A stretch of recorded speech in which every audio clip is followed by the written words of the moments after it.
जीवन सिर्फ यही नहीं है, कुछ और, कुछ बेहतर, कुछ बड़ा जी जिसकी बड़ी मीनिंग हो, बड़ी वैल्यू हो, क्या वो हम कर सकते हैं? क्योंकि लाइफ में सिर्फ पैसा ही कमाना नहीं है। कोई चीज़ आप बनाते हैं, बहुत अच्छी बना सकते हैं, लेकिन अगर आप उसको सेल नहीं कर पा रहे हैं तो आप फेलियर सेट कर रहे हैं। अगर आप देसी गायों के साथ रह सकते हो, अच्छा लगता है आपको, तो ये चीज़ आपके लिए है। नमस्कार। बहुत नमस्कार सर। आप कैसे हैं सर? मैं बहुत अच्छा हूँ देख के सर अच्छा लगा। जी। काफ़ी बड़ी आप गौशाला चला रहे हैं, जो कि नामुमकिन है आज की डेट में चलाना, बहुत ही मुश्किल है सर। जी। तो हम जानने की कोशिश करेंगे कैसे आपकी शुरुआत हुई, क्या स्ट्रगल रहा। इतना बड़ा चलाना कोई आसान काम नहीं है, तो वो जो स्ट्रगल है वो भी जी आप दर्शकों को बताएंगे। पहले सर अपना परिचय आप दीजिए, कहाँ पे हम खड़े हैं और क्या लोकेशन है फार्म की। जी, तो मेरा नाम असीम सिंह रावत है जी। और यहाँ हम गाज़ियाबाद में हैं। छोटा सा गांव है सिकंदरपुर, उत्तर प्रदेश दिल्ली के बॉर्डर पर ये। तो यहीं से हेता की शुरुआत हुई थी। मैं एक सॉफ्टवेयर इंजीनियर हूँ बाय एजुकेशन, और 13 साल लगभग काम करने के बाद मेरे दिमाग में एक ख्याल आया कि जीवन सिर्फ यही नहीं है, कुछ और, कुछ बेहतर, कुछ बड़ा जी जिसकी बड़ी मीनिंग हो, बड़ी वैल्यू हो, क्या वो हम कर सकते हैं? क्योंकि लाइफ में सिर्फ पैसा ही कमाना नहीं है। तो सर बात करें एजुकेशन की, तो कहाँ तक आप पढ़े लिखे हैं, क्या आपका एजुकेशन बैकग्राउंड है? हाँ, तो मैं बेसिकली एक पोस्ट ग्रेजुएट हूँ कंप्यूटर साइंस में, जी। IIIT हैदराबाद से। जी। तो इतनी पढ़ने लिखने के बाद भी सर कैसे आपको आइडिया आया कि मेरे को गाय का काम करना है, या लगा कि कहीं बहुत जॉब बहुत हो गई है, मतलब क्या एक विचार क्या चल रहा था सर? हाँ, तो ये बेसिकली एक ऐसे बोल सकते हैं, जब मैंने 13.5-14 साल काम कर लिया। अब मिडिल क्लास फैमिली से ना एक एम होता है हमारा कि हमें जॉब करनी है। जी। नौकरी हमारा जो है वो होता है कि बस यही अच्छी सी हो जाए, कहीं कोई या तो विदेश चले जाएँ या IAS बन जाएँ। तो ये सब चल रहा था, पेरेंट्स भी हमें इनकरेज करते थे। तो फिलहाल मुझे लगता था कुछ और ही सितारे मेरे उसमें लिखे हुए थे ग्रह में। जी। तो जब 13.5 साल काम हो गया, तो मुझे लगा कि जीवन में कुछ ऐसा करना है जिसका कुछ बड़ा मीनिंग हो। जी। सिर्फ पैसा ही नहीं कमाना है, और सॉफ्टवेयर इंडस्ट्री में बहुत कुछ सीखने को मिलता है। आप बहुत अच्छे लोगों के साथ काम करते हैं, तो वो मेरे साथ भी हुआ, और जो कुछ मैंने सीखा वो मैंने यहाँ अपनाया, लगाया। तो बस ही रहा। तो एक चैलेंज सर काफ़ी बड़ा होगा जब आपने अपने फैमिली को बताया था जी। कि मैं जॉब छोड़ के और गाय का काम शुरू करना है, मैं डेयरी शुरू करना चाह रहा हूँ, तो फैमिली का क्या रिएक्शन था, थोड़ा वो बताइए सर। तो वो बेसिकली मेरे फादर बहुत शॉक थे। तो वो शॉक इस लेवल पे आ गए थे कि वो रोने लगते थे।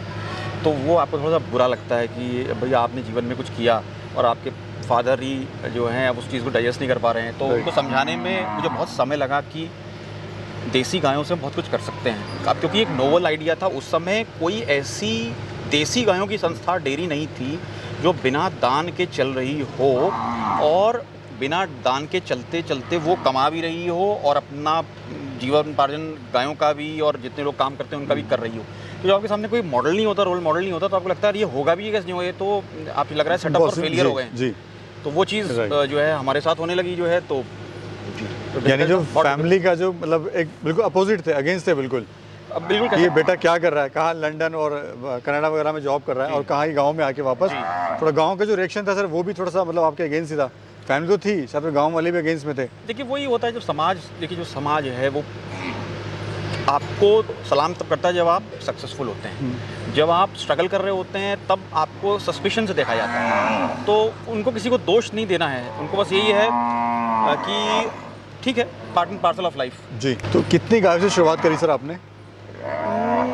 मैं 2 गाय लेकर आया था, जहाँ हम खड़े हुए हैं यहीं 2 गाय मैं खुद ट्रक से मैंने अनलोड करवाई थी। उनमें से एक बेहोश हो गई थी, तो वो भी एक जर्नी रही थी जो है। राजस्थान से मैंने मुश्किल से देसी गाय ढूंढी, तो लोगों ढूंढते हैं देसी गाय की ढूंढ रहा है, जनरली HF जर्सी भैंस आप करते हैं। तो जब मैं देसी गायों के जुनून से मैंने शुरुआत की, तो मुझे ब्रीड्स के बारे में भी ठीक से पता नहीं था। तो मैं सुदूर गाँव में मैंने उत्तराखंड से शुरुआत करी, वहाँ मैंने बदरी गायों के ऊपर रिसर्च करी।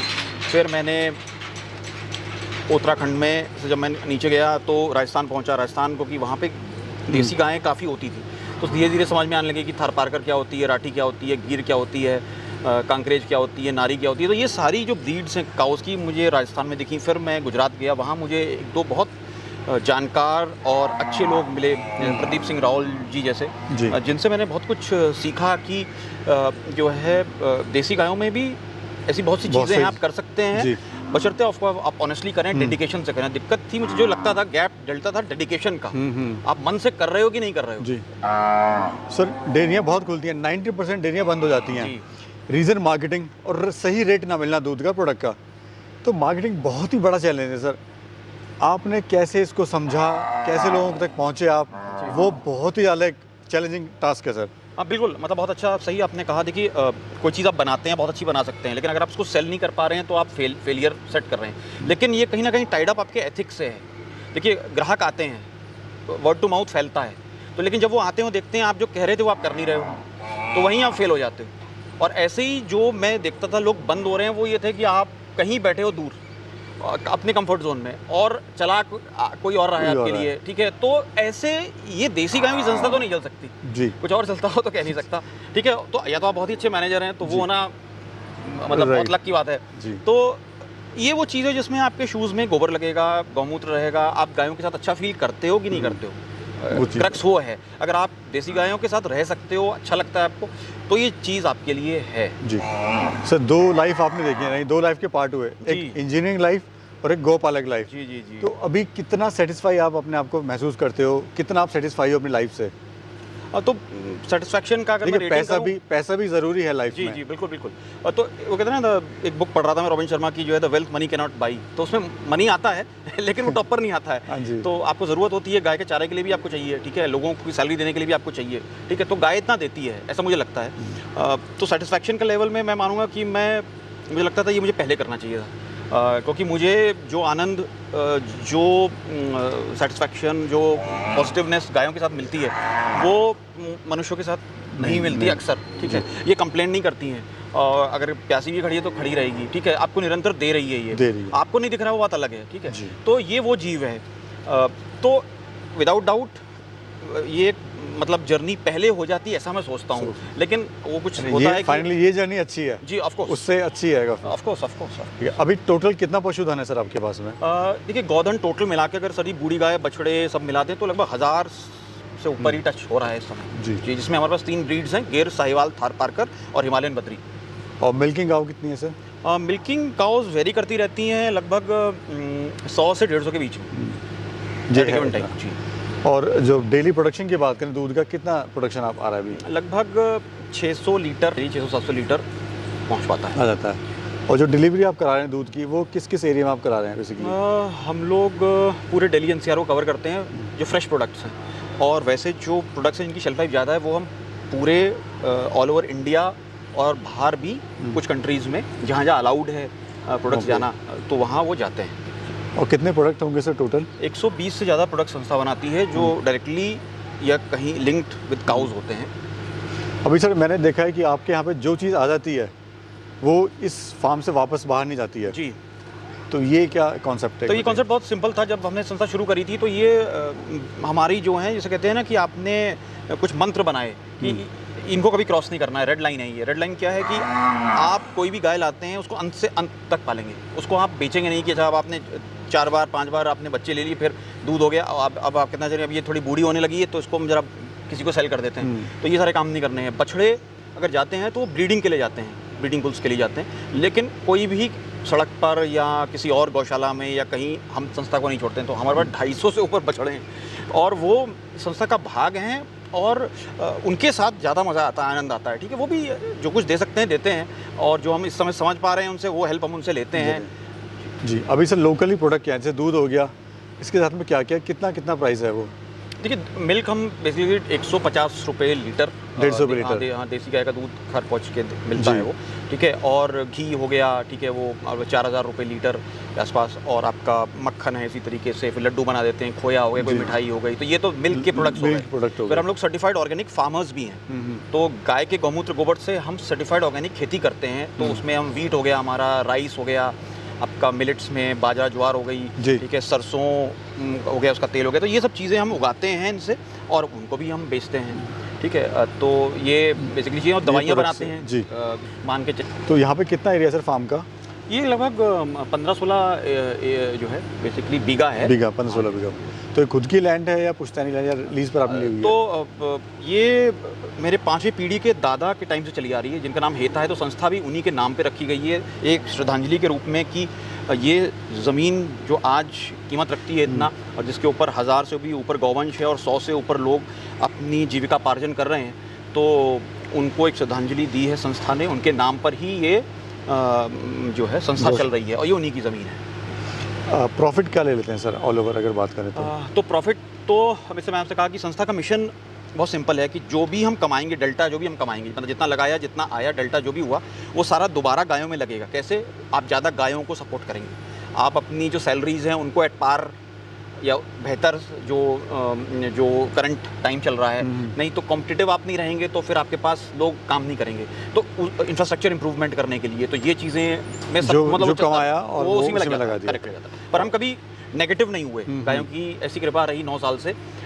टफ टाइम्स आए, ठीक है, ऐसा लगा कि पता नहीं कैसे महीना निकलेगा नहीं निकलेगा, लेकिन मुझे लगता है कि अच्छे लोगों के साथ अच्छे लोग जुड़ते जाते हैं। तो कहीं ना से कहीं ऐसे ग्राहक मिले जिन्होंने सपोर्ट भी किया, ठीक है, आज तक सपोर्ट कर रहे हैं। 9 साल पुराने ग्राहक हैं जो कहीं से कुछ भी नहीं लेते हैं, सिर्फ हेता से लेते हैं। और क्योंकि ये मुझे लगता है कि उनको यहाँ ऑनेस्टी दिखती है। जैसे आपने भी देखा होगा, कभी भी आप बिना कोई हिस्ट्री के अंदर आ सकते हैं, अपनी गाड़ी पार्क करिए, घूमिए, देखिए, ठीक है, यहीं से दूध ले जाइए, कोई प्रोडक्ट बनना है वो भी ले जाइए, ठीक है। तो ये ओपननेस हमने रखी इसलिए क्योंकि हमें मानते थे अगर आपको वर्ल्ड स्टैंडर्ड्स मीट करने हैं तो आपको डेड ऑनेस्ट होना है। अगर आप ऑनेस्ट नहीं हैं और आपने शुरू कर दिया कुछ इधर उधर मिलावट करनी, तो फिर आप ये काम मत करिए, इससे बेहतर तो कुछ और करिए। जी अच्छा सर, एक बात मैं पर्सनली पूछना चाहूँगा ऑन द कैमरा। जी, कभी लगा आपको स्टार्टिंग की बात, अभी तो आप सक्सेसफुल हो गए हैं, कि यार मैं कहाँ फंस गया? मतलब फंसना तो वर्ड नहीं यूज़ करूँगा मैं, मतलब मैंने क्या शुरू कर दिया मैंने कि शायद मैं जॉब भी कर लेता, जॉब बेटर थी। क्योंकि सर यहाँ पर आपको लेबर संभालना है, मैनेजमेंट संभालना है, गायों को देखना है, सारी मार्केटिंग करनी है आपको, सभी कुछ आपको करना है। तो लगा कि वो जॉब बेटर थी, ये क्या मैंने शुरू कर दिया? नहीं, मैं इसी के लिए बना हुआ, मुझे लगता है। मतलब मेरे जो जेनेटिकली मेरा मेकअप है, मुझे जो है ना बाहर एलिमेंट्स में रहना पसंद है। मैं एसी में ज़्यादा देर बैठ लेता हूँ तो मुझे ऐसा लगता है कि आज मैं कुछ गड़बड़ कर रहा हूँ, ठीक है। तो गायों के साथ जैसे मैंने आपसे कहा, मतलब मुझे एक पीस ऑफ माइंड, एक sense of accomplishment with the cause, ठीक है, और अंदर से एक आवाज़ आती है कि ये सही चीज़ है, तो वो इतनी ज़्यादा प्रबल है कि मुझे और कुछ कोई और आवाज़ सुनाई नहीं देती है। तो मैं लोगों को अच्छी चीज़ दे रहा हूँ। कितने ऑटिस्टिक बच्चे यहाँ पे आते हैं, देसी गायों का दूध या और भी प्रोडक्ट्स लेते हैं, घी लेते हैं, कितने PCOS PCOD केसेस, कितने अनगिनत कैंसर के भी पेशेंट्स जिन्होंने बेनिफिट किया है किसी न किसी रूप में संस्था से जोड़कर। तो आपको इन दी एंड लगता है कि आप सिर्फ एक एक ऐसा काम कर नहीं रहे हो, सिर्फ बिजनेस नहीं है, आप बहुत कुछ दे रहे हो समाज को पॉजिटिव, ठीक है। तो वही आप लेकर भी जाते हो। पैसा तो एक कागज का नोट है, वो यहीं रह जाएगा। जी जी। अच्छा, डाइट्स में क्या आप दे रहे हैं? क्योंकि स्पेशल डाइट आपकी है क्या, फिर जस्ट नॉर्मल आप डाइट दे रहे हैं? हम कोशिश करते हैं कि जो भी चीज़ें हमें इस स्थान में मिलती है, अगर हम उत्तराखंड में होंगे तो वहाँ की जो चीज़ें हैं वहाँ की खिलाते हैं, जो यहाँ की हैं यहाँ कोशिश करते हैं। जैसे अब चुकंदर है, गाजर है, सीजन के हिसाब से ज्वार है, बाजरा है, मक्का है, शुगर केन है पूरा, ठीक है। तो जो चीज़ यहाँ की है वो यहाँ को दी जाती है। कोशिश ये करते हैं कि फ्रेश हो सके, डेली का डेली। अब आपको देखेंगे बहुत सा स्टॉक नहीं है, कुछ गाजर चुकंदर पड़ी हुई है लेकिन ज़्यादा स्टॉक नहीं है, तो जो फ्रेश आएगा वही कटेगा, वही इनको दे दिया जाएगा, और वही इनकी हेल्थ का भी कारण है। Right sir, right. अच्छा, सबसे बड़ा इशू क्या आता है सर? अब हम उन पर बात कर लेते हैं। डेयरी फार्म अगर स्टार्ट कर रहा है कोई, मतलब लोग सोचते हैं बड़ा ईजी है काम करना, गाय पालिए, दूध सेल कर दिया और अपना काम चल गया। तो सबसे ज़्यादा इश्यूज़ क्या आते हैं? ये क्वेश्चन उन लोगों के लिए जो डेयरी फार्म स्टार्ट करना चाहते हैं, करने की सोच रहे हैं। जी हाँ, बहुत अच्छा सवाल है आपने, ठीक है। और आपने भी आपका एक विविड एक्सपीरियंस रहा है, ठीक है, तो मैं उसमें ऐड ही करूँगा। देखिए, आप जो भी काम करें मन से करिए, पहला स्टेप। आप ऐसे मत करिए कि अरे उसने तो लग रहा है गाड़ी खरीद ली या कुछ पैसा बहुत बना लिया डेयरी में, तो ऐसे ही बहुत पैसा होगा। आपका मन नहीं है गायों में, आप ज़बरदस्ती आ रहे हो, तो आप of course you are setting yourself for failure. तो एक तो ये चीज़ है। दूसरी चीज़, पहले कुछ गायों के साथ आप स्टार्ट करिए, 2 गायों रखिए, 2 गायों के साथ स्टार्ट करिए। आप ऐसा नहीं करते हैं तो ज़्यादा गाय एक साथ ले आएंगे, वो भी परेशान होती हैं, आप भी परेशान होते हैं। राइट, ठीक है। तो ये दूसरी चीज़ मैं कहूँगा। तीसरी चीज़, कुछ दिन कहीं काम भी करना चाहिए, क्योंकि जब आप लोगों को हायर करते हैं, आप you have to be a good manager, तभी आप मैनेज कर पाएंगे लोगों को। ये एक टीम वर्क है। मतलब मैं अकेला चाहूँ कि दूध भी निकाल लूँ, प्रोडक्शन भी कर लूँ, कुछ बना भी दूँ, बाइक पे बैठ जाऊँ, फिर डिलीवरी भी कराऊँ, फिर पैसे भी इकट्ठे कर लूँ, और फिर जो है मैं आप हर हैट नहीं वियर कर सकते हैं। तो वो कहाँ सीखोगे आप, ठीक है। अगर आप अपनी ही फील्ड में एक अच्छे एम्प्लॉय नहीं रहे तो चांसेस बहुत बड़ी है कि आप एक अच्छे मैनेजर भी नहीं बनोगे, क्योंकि कहीं ना कहीं आपको वो यार रहेगा कि यार मैंने गड़बड़ की थी, मैं चीटिंग कर रहा था। तो जहाँ भी आप हैं, कुछ भी आप करते हो उसको अच्छे से करिए। फिर आपको लगता है ये चीज़ आपके लिए, तो कम गायों के साथ शुरू करिए, ठीक है। और अपनी नज़र मार्केट पर भी रखिए कि जो भी आप बना रहे हैं, जो प्रोड्यूस आप बना रहे हैं, वो कैसे सेल होगी, किस रेट पे सेल होगी, ठीक है। आप सिर्फ किसी के, आपने कोई 100 का बेच रहा है, आपने कहा चलो 80 रुपये करके मैं किसी के ग्राहक ख़त्म कर देता हूँ, आप ख़त्म हो जाएंगे, ग्राहक नहीं खत्म होंगे। तो आप देखिए कि आपको वो पड़ता भी है कि नहीं पड़ता, आपने मैथ्स लगाई है कि नहीं लगाई है, ठीक है। तो और last but not the least, ये चीज़ रिमोटली नहीं हो सकती, you have to be in the thick and thin, इसे कहा जाता है इंग्लिश में। आपको गायों के साथ रहना है, आप गायों के साथ नहीं रह सकते, आपको गाय पसंद नहीं है तो आई एम सॉरी, ये नहीं हो सकता। इमोशंस जुड़े होना बहुत ज़रूरी है सर। बिल्कुल बिल्कुल बिल्कुल नॉट ये आप इसको बिजनेस ना समझे, इमोशंस के साथ जुड़ना बड़ा ज़रूरी है। बिल्कुल सर। तो इसे बहुत बहुत धन्यवाद सर, आपने समय दिया और इतनी अच्छी जानकारी हमारे दर्शकों को प्रोवाइड करी, उसके लिए थैंक यू सो बहुत मच बहुत प्रवेश जी आने के लिए, Thank you. जो है so very nice. Thank you sir, thank you.